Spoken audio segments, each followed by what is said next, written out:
अध्याय 9 मौत का निशान। बैगनी गलीचे वाली सीढ़ियों से धीरे धीरे नीचे उतरते समय मिस्टर वीजली ने फ्रेड और जॉर्ज से कहा, अपनी मम्मी को यह मत बताना कि तुमने जुए में पैसे जीते हैं। फ्रेड ने खुशी से कहा, आप बिल्कुल चिंता न करें डैडी, हमने इस पैसे को लेकर बड़ी बड़ी योजनाएं बनाई हैं और हम नहीं चाहेंगे कि मम्मी इसे जब्त कर ले। एक पल के लिए तो ऐसा लगा जैसे मिस्टर वीजली यह पूछने वाले हों कि उनकी बड़ी बड़ी योजनाएं क्या थीं, लेकिन कुछ सोचने के बाद उन्होंने फैसला किया कि इस बारे में न जानना ही ज्यादा अच्छा है। जल्दी ही वे दर्शकों के हुजूम में पहुंच गए, जो स्टेडियम से बाहर निकलकर अपने अपने कैंप की तरफ जा रहे थे। जब वे लालटेनों से रोशन रास्ते पर लौट रहे थे, तो उन्हें रात की हवा में जोर जोर से गाने की आवाजें सुनाई दे रही थीं। ऊपर आसमान में स्वर्ण नर्तक खुशी से चिल्लाते हुए उड़ रहे थे और अपनी लालटेनें लहरा रहे थे। जब आखिरकार वे अपने तंबू में पहुंच गए, तो किसी का भी सोने का मन नहीं था, क्योंकि चारों तरफ काफी शोर हो रहा था। मिस्टर वीजली ने सोने से पहले एक एक कप कोको पीने का बच्चों का प्रस्ताव मान लिया। फिर वे सभी लोग खुशी खुशी मैच के बारे में बातें करने लगे। मिस्टर वीजली मैच में हुई मारधाड़ के बारे में चार्ली से बहस करने लगे। बातों का सिलसिला काफी देर तक चलता रहा।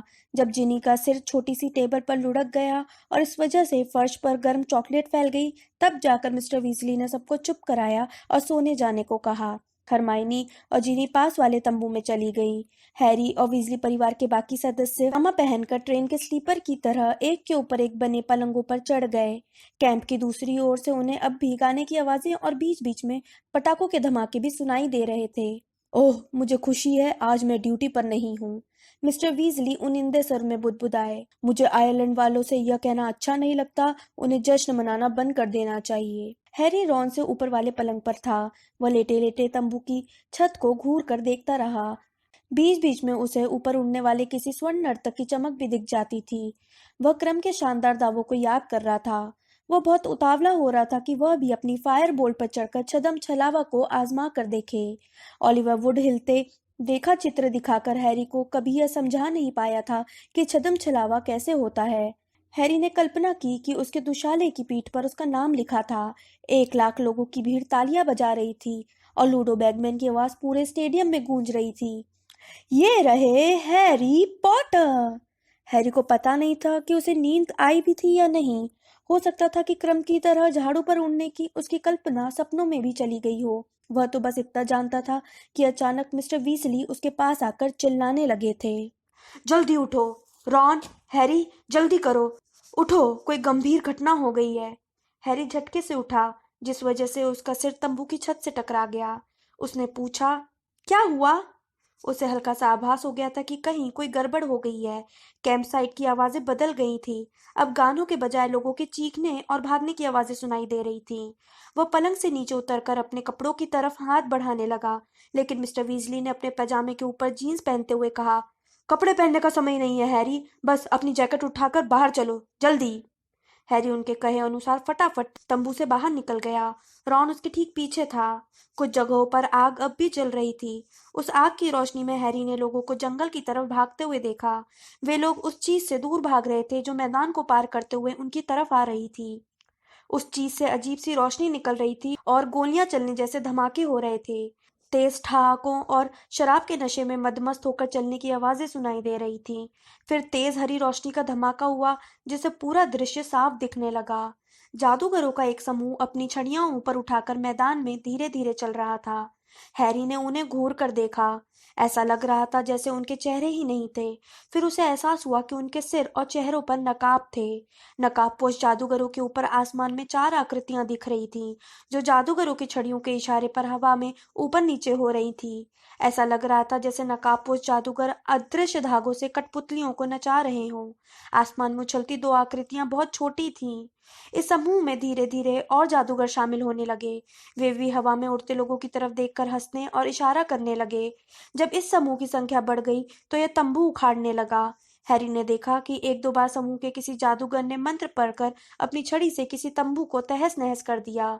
कई तंबुओं में आग लगा दी गई। लोगों की चीखें और तेज हो गईं। जब आसमान में उड़ रहे लोग एक जलते हुए तंबू के ऊपर से गुजरे, तब जाकर हैरी को दिखा कि उनमें से एक कैंपसाइट के मैनेजर मिस्टर रॉबर्ट्स थे। बाकी 3 में एक उनकी पत्नी और 2 बच्चे लग रहे थे। एक जादूगर ने मिसेस रॉबर्ट्स को अपनी छड़ी से हवा में उल्टा लटका दिया। अब उनके पैर ऊपर और सिर नीचे हो गया।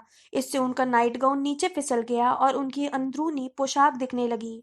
मिसेस रॉबर्ट्स ने अपने पैरों को ढकने की कोशिश की, जिसे देखकर नीचे की भीड़ सीटी बजाने और किलकारी भरने लगी। रॉन ने देखा कि सबसे छोटा मगलू बच्चा जमीन से 60 फुट ऊपर किसी भौरे की तरह तेजी से घूम रहा था और उसका सिर हिचकोले खा रहा था। रॉन बोला, बहुत ही घटिया काम है, सचमुच बहुत ही घटिया। हरमाइनी और जिनी जल्दी से उसके पास आ गईं। वे अपनी नाइट ड्रेस के ऊपर कोट पहने हुई थीं। मिस्टर वीजली उनके ठीक पीछे थे। उसी समय बिल, चार्ली और पर्सी लड़कों के तंबू से बाहर निकले।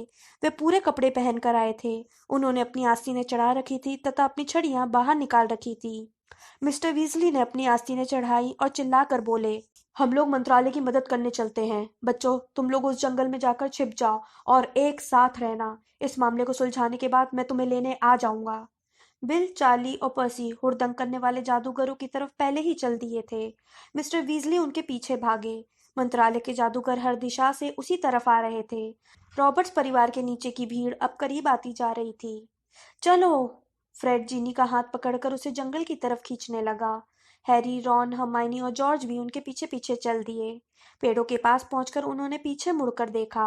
रॉबर्ट्स परिवार के नीचे जमा भीड़ अब और बढ़ गई थी। मंत्रालय के जादूगर भीड़ के बीच में खड़े नकाबपोश जादूगरों तक पहुंचने की कोशिश कर रहे थे, लेकिन उन्हें ऐसा करने में बहुत मुश्किल आ रही थी। शायद वे मंत्र पढ़ने से इसलिए घबरा रहे थे ताकि कहीं रॉबर्ट्स परिवार गिर न जाए। स्टेडियम तक जाने वाले रास्ते को रोशन करने वाली रंगीन लालटेनें अब बुझ चुकी थीं। खड़खड़ाती और टकराती हुई स्याह आकृतियां पेड़ों के बीच से भागती रहीं। बच्चे रो रहे थे, लोग तनाव में चीख रहे थे और दहशत भरी आवाजें रात की ठंडी हवा में चारों तरफ गूंज रही थीं। हैरी को महसूस हुआ कि अनजान लोग उसे इधर उधर धकेल रहे थे, लेकिन वह उनके चेहरे नहीं देख सकता था। फिर उसे रॉन की दर्द भरी चीख सुनाई दी। क्या हुआ? हरमाइनी ने चिंता से पूछा और अचानक रुक गई, जिस वजह से हैरी उससे टकरा गया। रॉन, तुम कहाँ हो? ओह, यह तो मूर्खतापूर्ण है। प्रकाशित भव। वो अपनी छड़ी की रोशनी में इधर उधर देखने लगी। रॉन जमीन पर पड़ा हुआ था, पेड़ की जड़ में उलझकर गिर गया था। उसने गुस्से से कहा और उठकर खड़ा हो गया। पीछे से एक व्यंग भरी मुस्कान आई। इतने बड़े पैर होंगे तो और क्या होगा? हैरी, रॉन और हरमाइनी तेजी से मुड़े। ड्रेको मैलफॉय उनके पास अकेला ही खड़ा था। वह एक पेड़ से टिका हुआ था और बड़ी आरामदेह स्थिति में दिख रहा था। वह हाथ बांधकर खड़ा था और पेड़ों के बीच की खुली जगह से कैंपसाइट के हंगामे को देख रहा था। रॉन ने मैलफॉय को एक गाली दी। हैरी जानता था कि रॉन मिसेस वीजली के सामने मैलफॉय को ऐसी गाली देने की हिम्मत नहीं कर सकता था। अपनी भाषा पर ध्यान दो, वीजली, मैलफॉय ने कहा और उसकी पतली आंखें चमकने लगी। देखो, बेहतर यही होगा कि तुम लोग यहाँ से फौरन भाग जाओ। इसी में तुम्हारी भलाई है। तुम यह तो नहीं चाहोगे कि वे लोग इस मगलू को देख लें। उसने हरमाइनी की तरफ इशारा किया। उसी समय कैंपसाइट की तरफ से बम फटने जैसी आवाज आई। क्या तुम? और हरी रोशनी की तेज लपट उनके चारों तरफ के पेड़ों से टकराई। हरमाइनी ने आवेश में पूछा, तुम्हारी बात का क्या मतलब है? ग्रेंजर, तुम्हें दिख नहीं रहा है? वे मगलुओं के पीछे पड़े हैं, मेलफॉय ने कहा। क्या तुम भी हवा में लटक कर अपनी नेकर दिखाना चाहती हो? अगर तुम ऐसा चाहती हो तो यहीं रुकी रहो। वे लोग इसी तरफ आ रहे हैं और तुम्हारी नेकर देख के हमें बड़ा मजा आएगा, हैरी ने घुर्राते हुए कहा। हरमाइनी जादूगरनी है, मेलफॉय ने दुष्ट आवाज में मुस्कुराते हुए कहा। पॉटर, तुम्हारे कहने से क्या होता है? अगर तुम सोच रहे हो कि वे किसी बदजात को नहीं पहचान पाएंगे तो यहीं रुके रहो। अपना गंदा मुंह बंद करो, रॉन चिल्लाया। सभी लोग जानते थे कि बज्जात बहुत बुरा शब्द होता है और इसका प्रयोग मगलू परिवार में पैदा हुए जादूगर या जादूगरनी के लिए किया जाता है। हरमाइनी ने जल्दी से कहा, उसकी बात पर ध्यान मत दो, रॉन। जब रॉन ने मेलफॉय को सबक सिखाने के लिए उसकी तरफ कदम बढ़ाया तो हरमाइनी ने रॉन का हाथ पकड़कर उसे रोक लिया। तभी पेड़ों की दूसरी तरफ से एक धमाका सुनाई दिया, जो पहले के धमाकों से ज्यादा तेज था। आसपास खड़े कुछ लोग चीख पड़े। मेलफॉय धीरे से हंसा और अलसाए अंदाज में बोला, वे लोग कितनी जल्दी डर गए है ना? मुझे लगता है तुम्हारे डैडी ने तुम लोगों से छिपने के लिए कहा होगा। वैसे वे करने क्या गए हैं, मगलुओं को बचाने? हैरी का गुस्सा बढ़ने लगा था। उसने मेलफॉय से कहा, तुम्हारे मम्मी डैडी कहाँ हैं? वहां नकाब पहनकर खड़े हैं, है ना? मेलफॉय ने अब भी मुस्कुराते हुए हैरी की तरफ अपना चेहरा घुमाया। देखो पॉटर, अगर वे ऐसा कर रहे हैं तो मैं भला तुम्हें क्यों बताऊंगा? ओह चलो भी, हरमाइनी ने मेलफॉय को हिकारत भरी नजरों से देखते हुए कहा। चलकर बाकी लोगों को खोजते हैं। मेल्फॉय व्यंग से बोला। ग्रेंजर, अपने झबरीले बालों वाले बड़े सिर को नीचे ही रखना। चलो, हरमाइनी ने दोहराया और फिर हैरी तथा रॉन को दोबारा रास्ते पर आगे की तरफ खींचा। रॉन ने गुस्से से कहा, मैं शर्त लगाने को तैयार हूं कि उसके डैडी उन नकाबपोश जादूगरों में ही होंगे। अगर किस्मत अच्छी रही तो मंत्रालय के जादूगर उन्हें पकड़ लेंगे, हरमाइनी उत्साह से बोली। क्या पता बाकी लोग कहाँ चले गए। फ्रेड, जॉर्ज और जीनी कहीं भी नहीं दिख रहे थे। हालांकि रास्ते में बहुत से लोग दिखाई दे रहे थे। सभी पीछे मुड़ मुड़कर कैंप साइट पे हो रहे हंगामे की तरफ दहशत से देख रहे थे। पैजामा पहने कुछ लड़के लड़कियां तेजी से बहस करते हुए आगे जा रहे थे। जब उन्होंने हैरी, रॉन और हरमाइनी को देखा तो घुंघराले बालों वाली एक लड़की ने मुड़कर उनसे पूछा, आउएस्ट मैडम मैक्सिम, नाउट लिवेंस परड्यू। क्या कहा? रॉन बोला। ओह, उस लड़की ने उनकी तरफ पीठ घुमा ली और उनसे दूर जाते हुए बोली, आगवर्ड्स। हरमाइनी बुदबुदाई, बाबेटेंस। क्या? हैरी बोला। वे बाबेटेंस स्कूल से होंगे, हरमाइनी ने कहा। बाबेटेंस अकादमी ऑफ मैजिक। मैंने इस स्कूल का जिक्र यूरोप में जादुई शिक्षा का मूल्यांकन पुस्तक में पढ़ा था। ओह हाँ, ठीक है, हैरी बोला। फ्रेड और जॉर्ज ज्यादा दूर नहीं जा सकते। रॉन ने भी हरमाइनी की तरह अपनी छड़ी बाहर निकालकर जला ली और रास्ते को ध्यान से देखने लगा। हैरी भी अपनी छड़ी निकालने के बारे में सोचने लगा। उसने अपनी जैकेट की जेबों में हाथ डाला, लेकिन छड़ी वहां नहीं थी। वहां उसे सिर्फ अपनी सर्वदर्शक दूरबीन ही मिली। ओ नहीं, मुझे यकीन नहीं हो रहा है, मेरी छड़ी खो गई है। तुम मजाक कर रहे हो? रॉन और हरमाइनी ने अपनी छड़ियां ऊपर उठा ली। जमीन पर आगे की तरफ रोशनी हो गई। हैरी ने उस रोशनी में चारों तरफ देखा, लेकिन उसे अपनी छड़ी कहीं नहीं दिखी। रॉन बोला, हो सकता है तुम्हारी छड़ी तंबू में ही रह गई हो।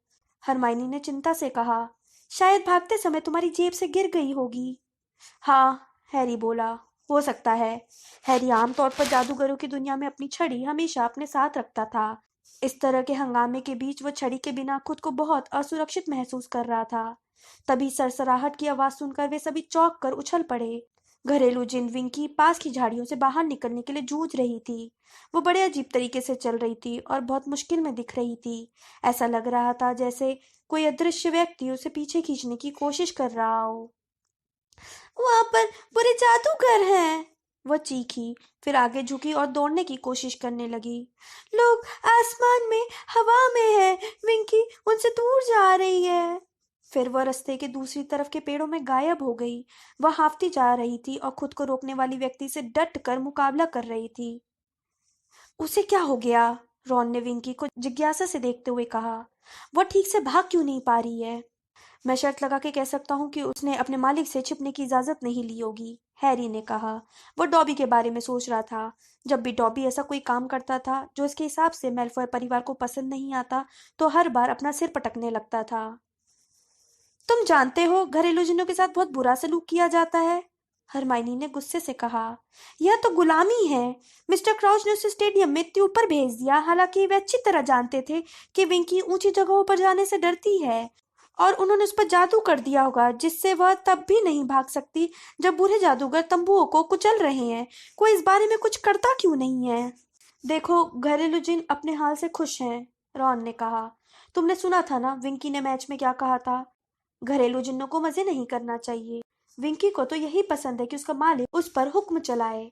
हरमाइनी गुस्से से बोलने लगी। ये सब तुम ही जैसे लोगों के कारण है, रॉन। तुम ही जैसे लोग बुरे और अन्यायपूर्ण सिस्टम लागू करते हैं सिर्फ इसलिए क्योंकि वे बहुत आलसी हैं। और तभी एक और तेज धमाका जंगल के कोने में गूंजा। रॉन बोला, चलो जल्दी से आगे चलते हैं। वो परेशान होकर हरमाइनी की तरफ देख रहा था। शायद मेल्फॉय की बात में सच्चाई थी। शायद हरमाइनी उनसे ज्यादा खतरे में थी। वे दोबारा चलने लगे। हैरी अब भी अपनी जेबों को टटोल रहा था, हालांकि वो जानता था कि उसकी छड़ी वहां नहीं थी। वे अंधेरे रास्ते पर चलते चलते जंगल की गहराई में पहुंच गए। वे फ्रेड, जॉर्ज और जिनी को ढूंढ रहे थे। रास्ते में उन्हें पिशाचों का एक समूह दिखा जो सोने के सिक्कों के थैले के पास खड़े होकर हंस रहे थे।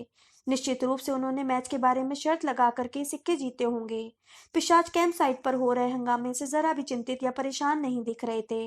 रास्ते पर आगे चलते समय हैरी, रॉन और हरमाइनी को एक जगह पर हल्की दूधिया रोशनी दिखी। पेड़ों के बीच से देखने पर उन्हें वहां 3 लंबी और सुंदर मोहिनियां दिखीं, जो खुली जगह में खड़ी थीं। कुछ युवा जादूगर उन्हें घेरे हुए थे और जोर जोर से बोल रहे थे। उनमें से एक चिल्ला रहा था, मैं हर साल सोने के 100 बोरे सिक्के कमाता हूँ। मैं खतरनाक प्राणी खात्मा समिति में हूँ और ड्रैगनों को मारता हूँ। तभी उसके दोस्त ने उसकी बात काटते हुए कहा, नहीं, ये सच नहीं है। तुम तो रिश्ती कढ़ाई में बर्तन धोते हो, लेकिन मैं खून पीने वाले पिशाचों को मारता हूँ। मैं अब तक खून पीने वाले 90 पिशाचों को मार चुका हूँ।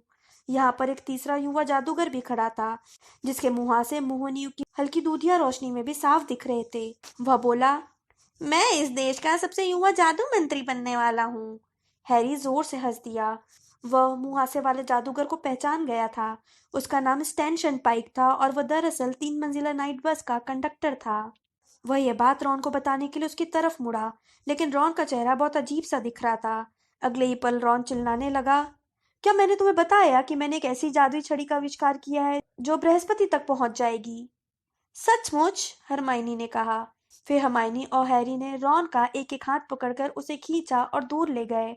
जब तक मोहिनियों और उनके प्रशंसकों की आवाजें पूरी तरह दूर हुई, तब तक वे जंगल के बीच में पहुंच चुके थे।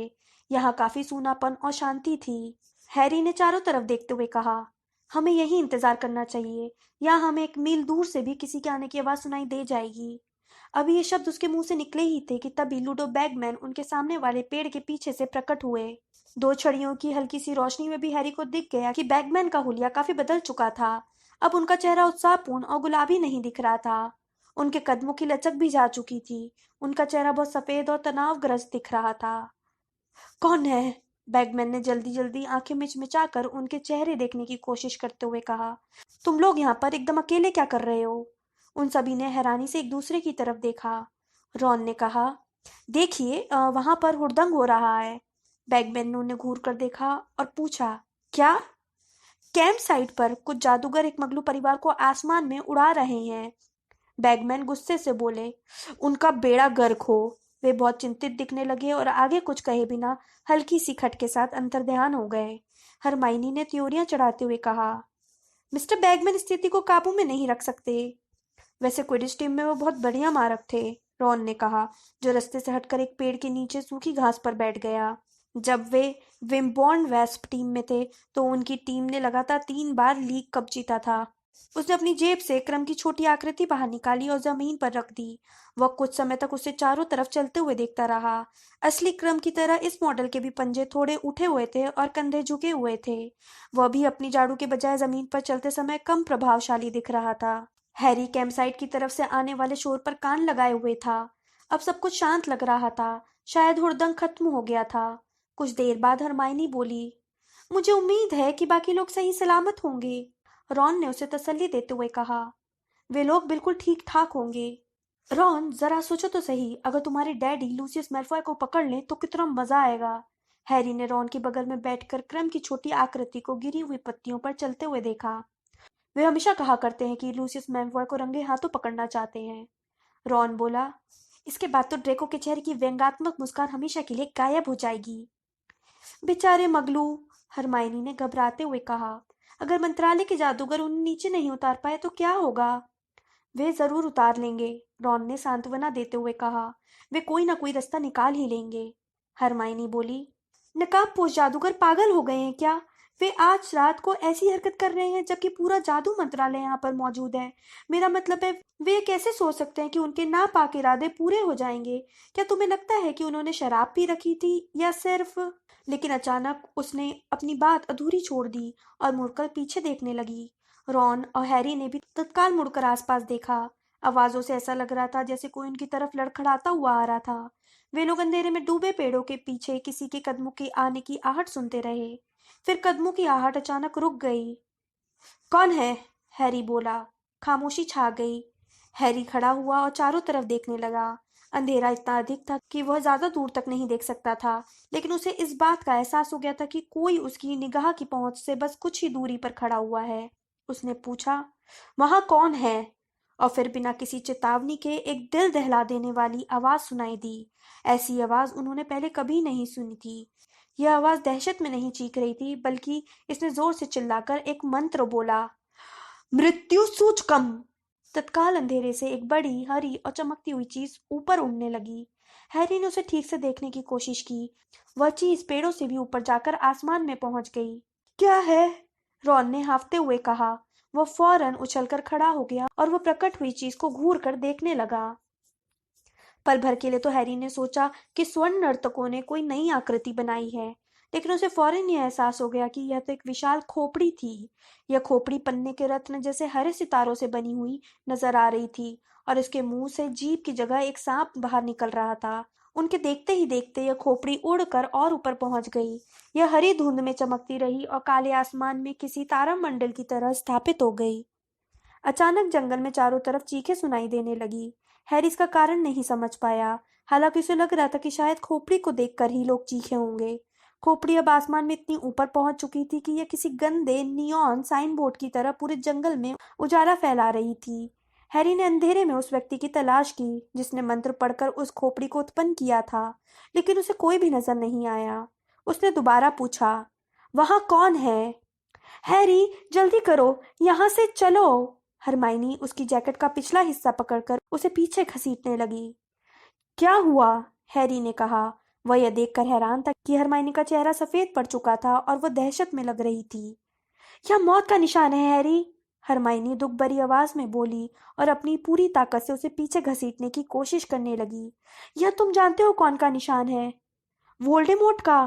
हैरी, चलो भी। हैरी पलटा। रॉन ने भी जल्दी से क्रम का छोटा मॉडल उठा लिया। फिर वे तीनों खाली जगह के पार चलने लगे, लेकिन वे भी कुछ ही कदम चल पाए थे कि तभी वहां पर हवा में से 20 जादूगर प्रकट हो गए और उन्होंने उन तीनों को घेर लिया। हैरी पलटकर घूमा और समझे, और पल भर में ही उसने एक बात ताड़ ली। सभी जादूगरों ने अपनी अपनी छड़ी बाहर निकाल रखी थी और हर छड़ी का निशाना हैरी, रॉन और हर्माइनी की तरफ था। बिना कुछ सोचे समझे वो चिल्लाया, नीचे झुक जाओ। उसने बाकी दोनों को पकड़ा और उन्हें जमीन पर गिरा दिया। स्तब्ध हो! 20 आवाजें गरजी, चौंधियाने वाली लपटें निकली और हैरी के सिर के बाल इस तरह उड़ने लगे जैसे तेज आंधी चल रही हो। अपने सिर को आधा इंच उठाकर उसने देखा कि जादूगरों की छड़ियों से निकलती लाल लपटें उनके ऊपर से उड़कर पेड़ों से टकराई और अंधेरे में उछलकर इधर उधर चली गईं। ठहरो! किसी की आवाज आई जो उन तीनों को पहचान गया था। ठहरो, वह तो मेरा बेटा है। हैरी के बाल उड़ना बंद हो गए थे।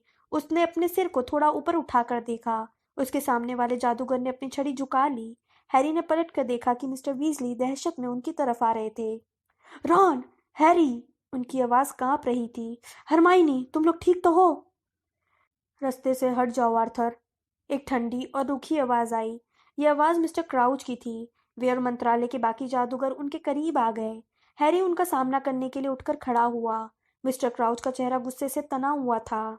तुम में से यह काम किसने किया है?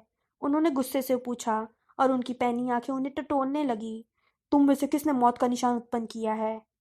हमने इसे उत्पन्न नहीं किया, हैरी ने खोपड़ी की तरफ इशारा करते हुए कहा। हमने कुछ भी नहीं किया, रॉन ने अपनी कोहनी मलते हुए गुस्से से अपने डैडी की तरफ देखते हुए कहा। आप लोगों ने हम पर हमला क्यों किया? झूठ मत बोलो, मिस्टर क्राउच ने चिल्ला कर कहा। उनकी छड़ी अब भी रॉन की तरफ ही थी और उनकी आंखें बाहर निकली पड़ी थीं। वे थोड़े पागल दिख रहे थे। तुम लोग ठीक उसी जगह पर मिले हो जहां अपराध हुआ है। बाटी, लंबे ऊनी ड्रेसिंग गाउन वाली एक जादूगरनी ने धीरे से कहा। बाटी, ये तो बच्चे हैं, ये इतना बड़ा काम नहीं कर सकते। मिस्टर वीजली ने जल्दी से पूछा। तुम तीनों बताओ, ये निशान कहाँ से निकला था? वहां से, हरमाइनी ने कांपते हाथों से उस जगह की तरफ इशारा किया जहां से उन्हें आवाज सुनाई दी थी। पेड़ों के पीछे कोई था, उसने चिल्लाकर कोई मंत्र बोला था। अच्छा, वहां खड़ा था। मिस्टर क्राउच ने अपनी बाहर निकलती आंखें हरमाइनी पर टिका दी और उनके चेहरे पर अविश्वास साफ झलक रहा था। उसने मंत्र बोला था, है ना? लड़की, तुम्हें बहुत अच्छी तरह मालूम है कि यह निशान कैसे उत्पन्न किया जाता है। लेकिन मिस्टर क्राउच को छोड़कर मंत्रालय के किसी और जादूगर को शक नहीं था कि हैरी, रॉन या हरमाइनी में से किसी ने खोपड़ी को प्रकट किया होगा। इसी कारण हरमाइनी की बात सुनने के बाद उन सभी ने अपनी छड़ियां दोबारा उठा ली और उसकी बताई दिशा में तान दी। वे अंधेरे पेड़ों के बीच में देखने की कोशिश करने लगे। हमें बहुत देर हो चुकी है, ऊनी ड्रेसिंग गाउन वाली जादूगरनी ने अपना सिर हिलाते हुए कहा। अब तक तो वह अंतर्ध्यान हो चुका होगा। मुझे ऐसा नहीं लगता, भूरी डारी वाला एक जादूगर बोला। ये एमॉस डिगोरी यानी सेड्रिक के डैडी थे। हमारे स्तब्धीकरण मंत्रों की तरफ उन पेड़ों के बीच से इस बात की काफी संभावना है कि हमारे स्तब्धीकरण मंत्रों से वह बेहोश हो गया होगा। एमॉस, जरा संभाल कर जाना, कुछ जादूगरों ने चेतावनी देते हुए कहा। जब मिस्टर डिगोरी अपनी छड़ी उठाकर अंधेरे में पेड़ों की तरफ बढ़ने लगे। हरमाइनी मुंह पर हाथ रखकर उन्हें उधर जाते हुए देखती रही। कुछ सेकंड बाद उन्हें मिस्टर डिगोरी के चिल्लाने की आवाज सुनाई दी। हाँ, हमें अपराधी मिल गया है। यहाँ कोई है, बेहोश है। यह तो लेकिन ओह, तुम्हें कोई मिल गया? मिस्टर क्राउच ने बहुत अविश्वास भरे स्वर में कहा। कौन है? वहाँ कौन है? उन्हें शाखाओं के टूटने और पत्तियों के सरसराने की आवाज सुनाई दी। फिर कदमों की आहट आई और मिस्टर डिगोरी पेड़ों के पीछे से बाहर निकले। उनके हाथों में एक छोटी बेहोश आकृति थी। हैरी ने तत्काल तौलिए जैसी पोशाक को पहचान लिया। यह विंकी थी। जब मिस्टर डिगोरी ने मिस्टर क्राउच की घरेलू जिन को उनके पैरों के पास जमीन पर लिटा दिया तो वे न तो हिले और न ही कुछ बोले। मंत्रालय के बाकी जादूगर मिस्टर क्राउच को घूर रहे थे। कुछ पल के लिए तो क्राउच स्तब्ध रह गए। उनका चेहरा सफेद पड़ गया और आंखें लाल हो गईं। वे विंकी को लगातार घूरे जा रहे थे। फिर ऐसा लगा जैसे वह दोबारा होश में आ गए। यह नहीं हो सकता, उन्होंने अटकते अटकते कहा। नहीं। वे मिस्टर डिगोरी के पास से होते हुए उस तरफ चल दिए जहां विंकी मिली थी। कोई फायदा नहीं है मिस्टर क्राउच, मिस्टर डिगोरी ने पीछे से कहा। वहां और कोई नहीं है। लेकिन मिस्टर क्राउच उनकी बात मानने के लिए तैयार नहीं थे। सभी को मिस्टर क्राउच के चारों तरफ घूमकर देखने की आवाज। तलाशी लेते समय जब उन्होंने झाड़ियों को हटाया तो सभी को पत्तियों की सरसराहट भी सुनाई दी। उन्हें थोड़ी शर्म आ रही होगी, मिस्टर डिगोरी ने गंभीरता से विंकी के बेहोश शरीर की तरफ देखते हुए कहा। बाटी क्राउच की घरेलू जिन, मेरी राय में तो। छोड़ो बियर मॉस, मिस्टर वीजली ने धीरे से कहा। तुम कहीं यह तो नहीं सोच रहे हो कि यह काम घरेलू जिन ने किया है? मौत का निशान एक जादूगर का निशान है। उसे उत्पन्न करने के लिए छड़ी की जरूरत पड़ती है। तुम ठीक कह रहे हो, मिस्टर डिगोरी बोले, लेकिन इस घरेलू जिन के पास छड़ी थी। क्या? मिस्टर वीजली ने कहा। यह रही, देखो। मिस्टर डिगोरी ने एक छड़ी उठाकर मिस्टर वीजली को दिखाई। यह उसके हाथ में थी, इसलिए उसका पहला अपराध तो यही है। उसने जादुई छड़ी की प्रयोग संहिता के अनुच्छेद 3 को तोड़ा है। किसी गैर मानवीय प्राणी को जादुई छड़ी रखने का या उसके प्रयोग करने की इजाजत नहीं है। तभी धम की आवाज के साथ लूडो बैगमैन मिस्टर वीजली के ठीक पीछे प्रकट हो गए। वे थोड़े हाँफ रहे थे और विचलित दिख रहे थे। वे पन्ने की तरह चमकती हरी खोपड़ी को देखने लगे। मौत का निशान, वे हाफते हुए बोले और अपने सहयोगी से पूछने के लिए मुड़ते समय विंकी पर चढ़ते चढ़ते बचे। यह किसने किया? क्या तुमने उसे पकड़ लिया? बाटी, यहाँ क्या हो रहा है? बाटी क्राउच खाली हाथ लौट आए थे। उनका चेहरा भी किसी भूत की तरह सफेद था। उनके हाथ और उनकी टूथब्रश जैसी मूछ दोनों ही कांप रहे थे। तुम कहाँ गए थे बाटी? बैगमैन ने पूछा। तुम मैच देखने क्यों नहीं आए? तुम्हारी घरेलू जिन ने तुम्हारे लिए जगह रोक रखी थी। खुदा खैर करे। बैगमैन ने उसी समय विंकी को अपने पैरों के पास जमीन पर पड़ा देखा। इसे क्या हुआ?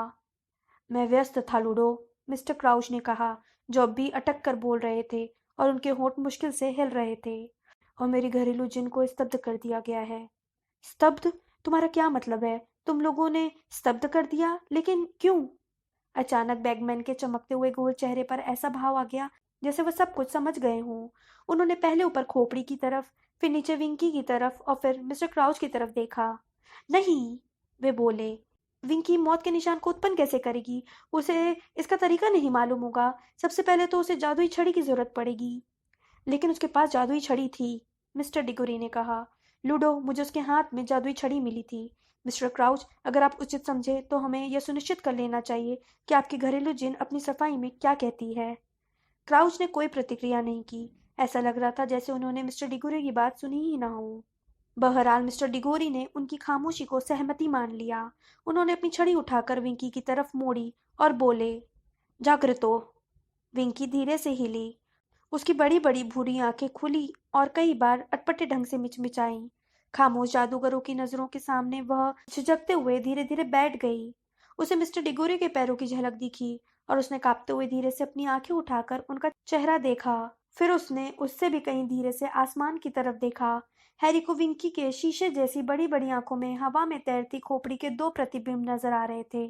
विंकी ने एक आह भरी, चारों तरफ घबराकर देखा और फिर दहशत में सुबकने लगी। घरेलू जिन, मिस्टर डिगोरी ने सख्ती से कहा। क्या तुम जानती हो कि मैं कौन हूँ? मैं जादुई प्राणी नियम एवं नियंत्रण विभाग का सदस्य हूँ। विंकी जमीन पर आगे पीछे हिलने लगी। उसकी सांसें तेज हो गईं। इससे हैरी को डॉबी की याद आ गई। डॉबी भी मालिक की आज्ञा की अवहेलना करते समय ऐसी ही हरकत करता था। घरेलू जिन, जैसा तुम देख सकती हो, यहाँ कुछ समय पहले मौत का निशान उत्पन्न हुआ है, मिस्टर डिगोरी ने कहा। और उसके कुछ पल बाद ही तुम उसके ठीक नीचे से मिली हो। इस बारे में तुम्हें क्या कहना है? मैंने मैंने नहीं किया सर, विंकी हाफते हुए बोली। मैं नहीं जानती कि यह निशान कैसे उत्पन्न किया जाता है सर।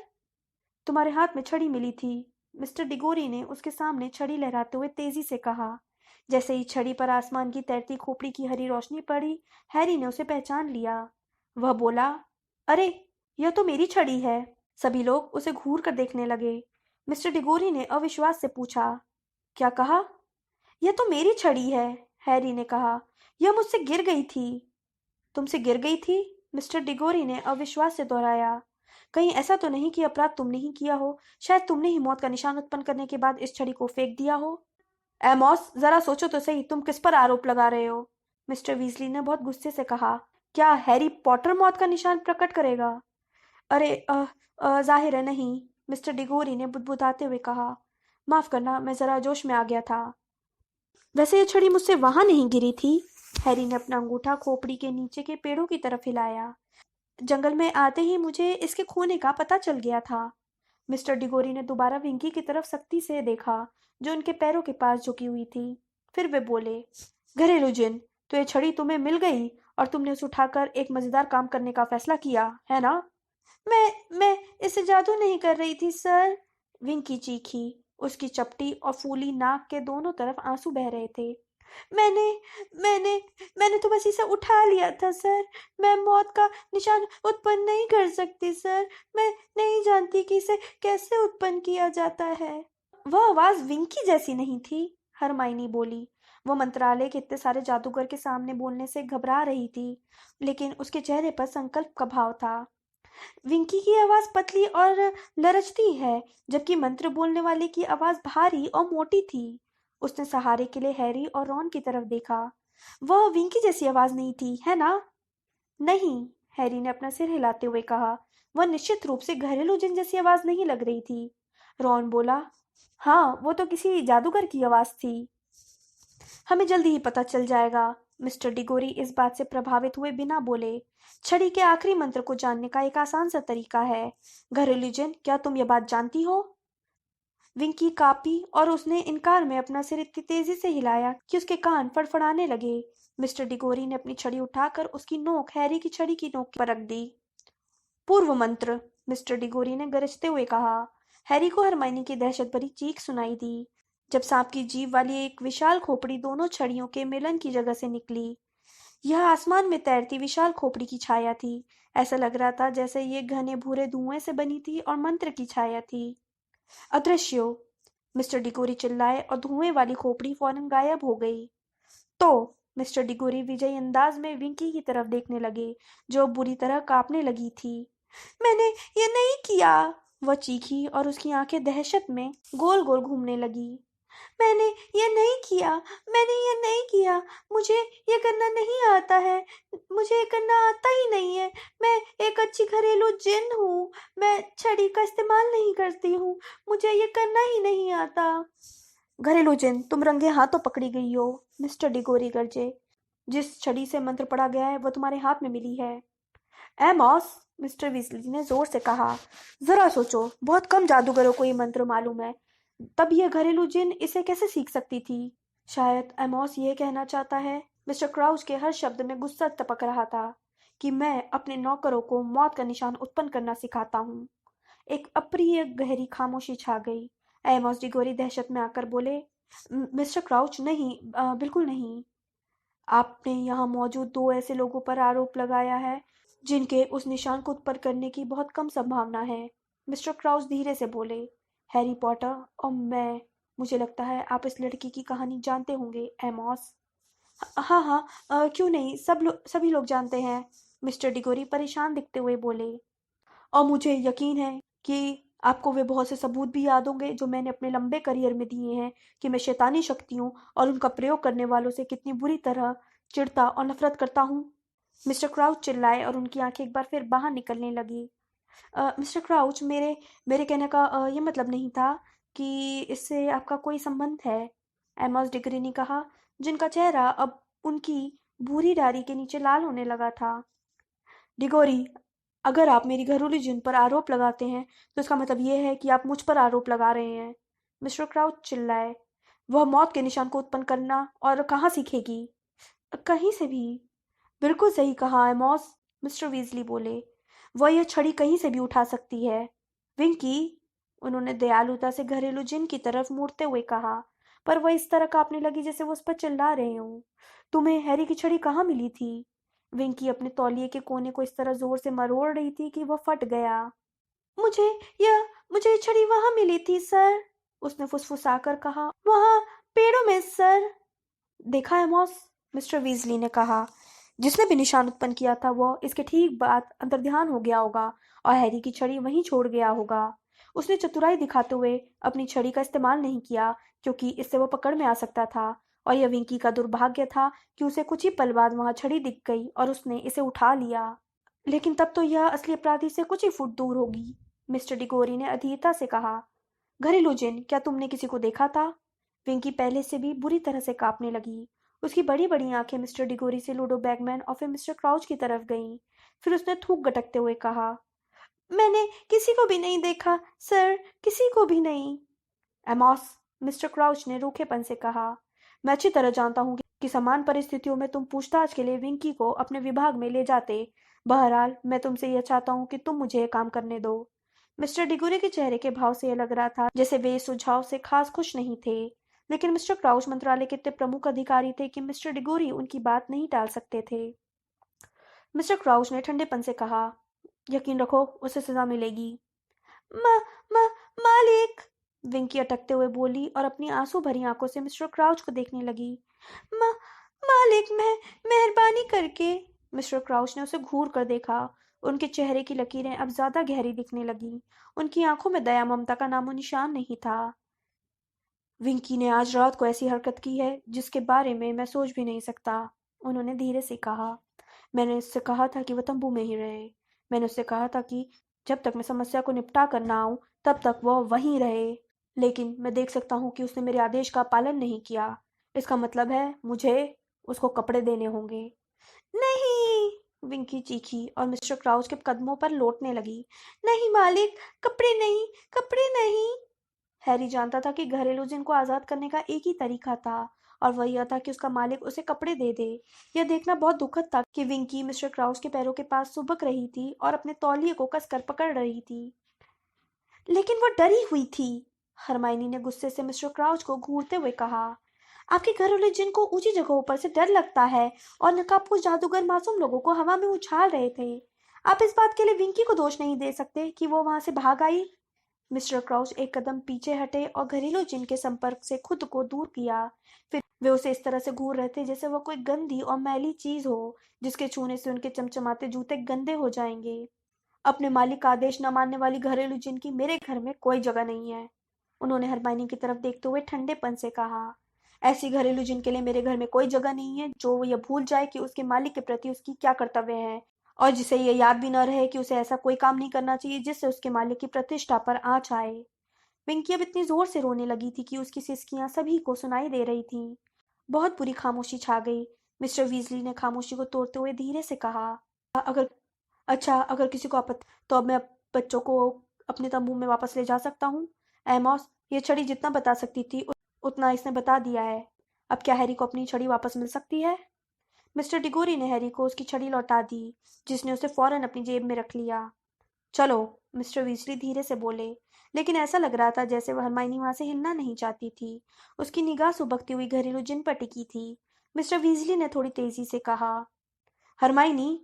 हरमाइनी मुड़ी और हैरी तथा रॉन के पीछे पीछे पेड़ों के बीच चलने लगी। जब वे लोग उस जगह से थोड़ी दूर पहुंच गए तो हरमाइनी ने पूछा, विंकी का क्या होगा? मिस्टर वीजली ने कहा, क्या पता।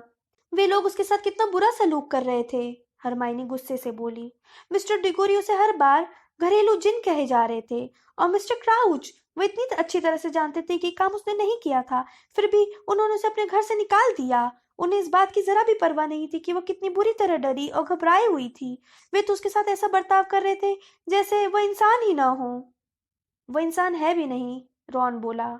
हरमाइनी तैश में आकर रॉन की तरफ मुड़ी। इसका मतलब यह नहीं है कि उसके दिल में भावनाएं नहीं है रॉन, यह तो बहुत ही बुरा सलूक है।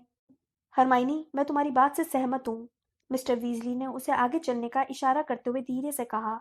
लेकिन ये घरेलू जिनों के अधिकारों के बारे में बहस करने का समय नहीं है। मैं जल्दी से जल्दी तुम्हें लेकर अपने तंबू में पहुंचना चाहता हूँ। बाकी लोग कहाँ गए? वे अंधेरे में हमसे बिछड़ गए थे, रॉन ने कहा।